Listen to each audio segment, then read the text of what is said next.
A very good evening and a warm welcome to Personal Finance. I'm Gugulethu Cele. Now today I'm joined in our Cape Town studios by Wendy Monkley, who's the head of marketing at IDM Group, also known as Intelligent Debt Management Group. Now we know that spring is just around the corner, but what does that mean for your finances? Is it time for you to clear the dust and chart your path to financial well-being? Well, Wendy's here to tell us more as to how we can get there. And Wendy, thanks for joining us this evening. I think first things first, we always hear that the South African consumer is under pressure, and there have been recent events as well in the market which have certainly added to the pressures that South Africans are facing when it comes to their pockets. But in your view, just how dire is the situation? Hi, thanks for having me. Yeah, tough times have been coming at us for, I would say, about 2 years now. We've been waiting and hearing all the doom and gloom in the media. The reality is that we're actually there now.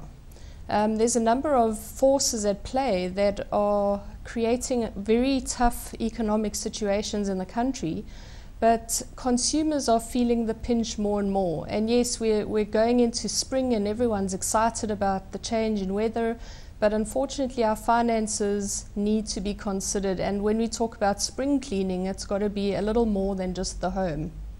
So how do we get there then? I take it the obvious point to start is for individuals who have a significant amount of credit, whether good or bad. How do we need to reassess this to ensure that we're able to save efficiently for our future?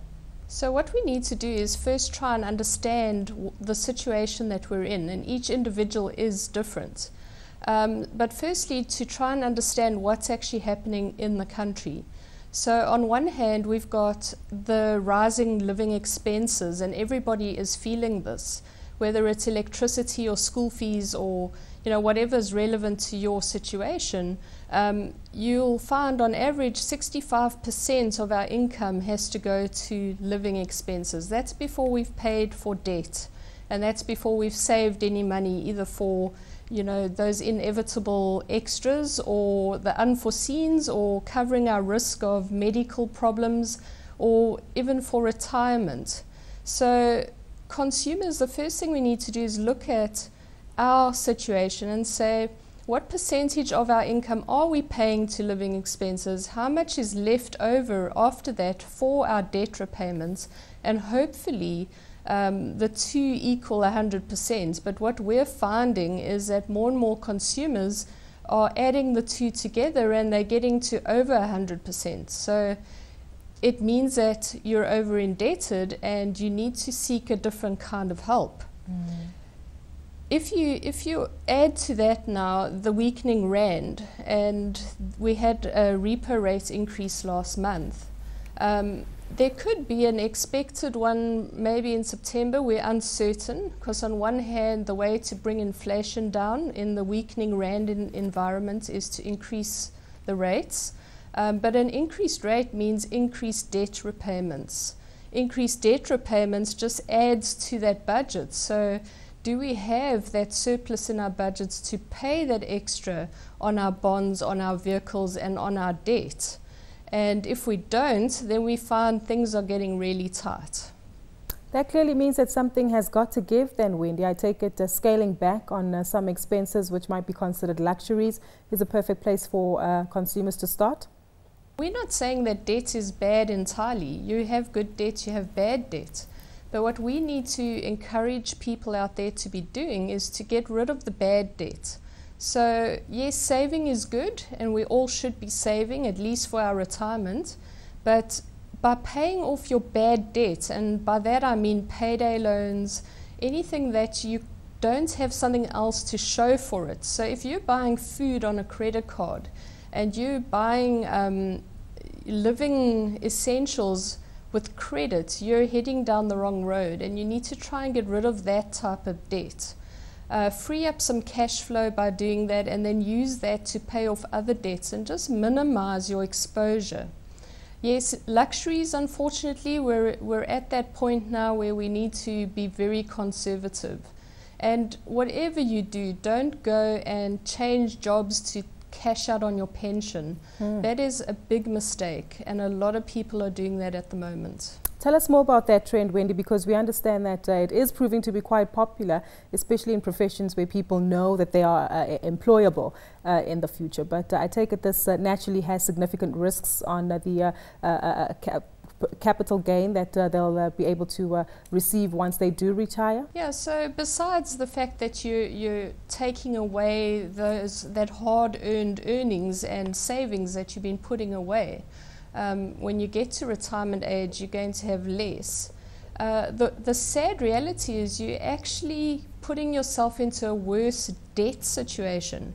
Because if something really unforeseen happens and you really need that cash for something important, like a sick child, or if you don't have enough medical insurance to cover it, then yeah, maybe you should consider using a big payout like a pension.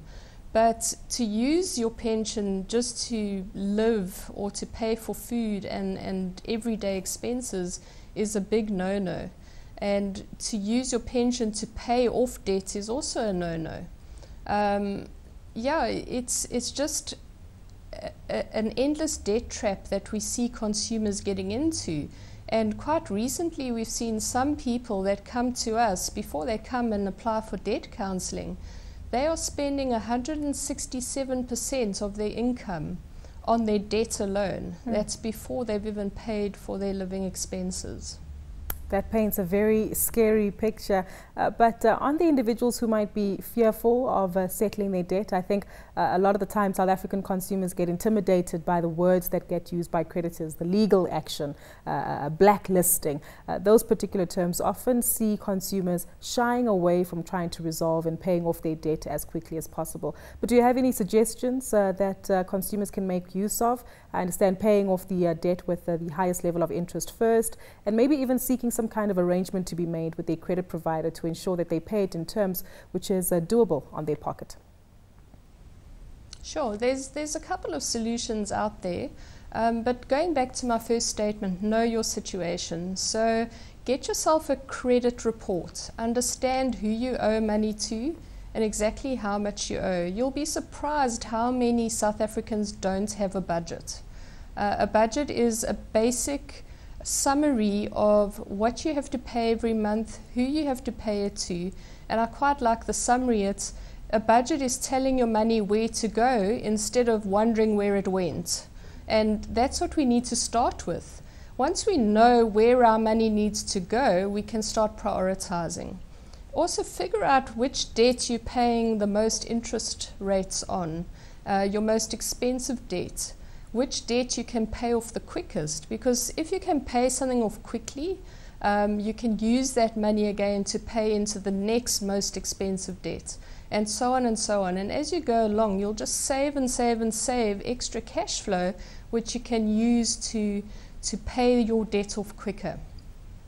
Something else consumers tend to struggle with, Wendy, is the ability to save, especially for those who are highly indebted, given the numbers that you just quoted a moment ago. But is it possible to continue having a little savings pocket whilst attempting to cut back on the debt that you owe?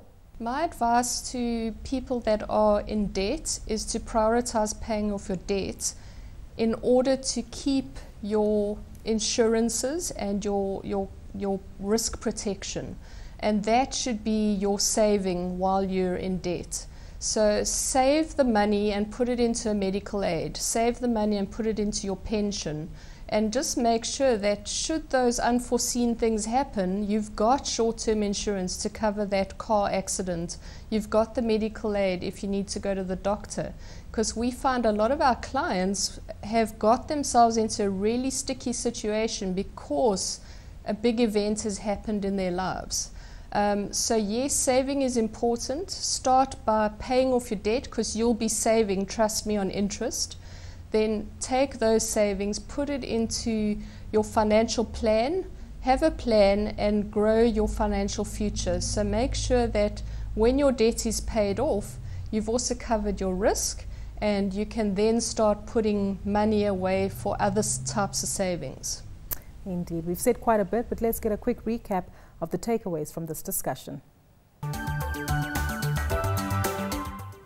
Wendy, your key 3 points for viewers watching tonight to remember regarding spring cleaning their finances, what does it entail? Know your situation, make sure you understand who you owe money to, do a budget, prioritize paying off your debt, and ensure that as times get tougher, and they are and they will get tougher, that you're prepared for it.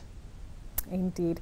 Thank you so much for giving us your opinions tonight on spring cleaning ahead of the end of the year when it comes to your finances. Well, that's where we have to leave it for this evening. A big thank you once more to Wendy Monkley, who is the head of marketing at the IDM Group, for joining us tonight. Now, remember that we want to hear from you. Tell us about your situation, how you're managing to conquer your debt and lead the way to wealth creation. You can tweet any of your comments to @CNBC Africa using the hashtag Finance410 or to myself @Gugulethu on Twitter. We're looking forward to hearing from you. Until next time, though, it's goodbye for now.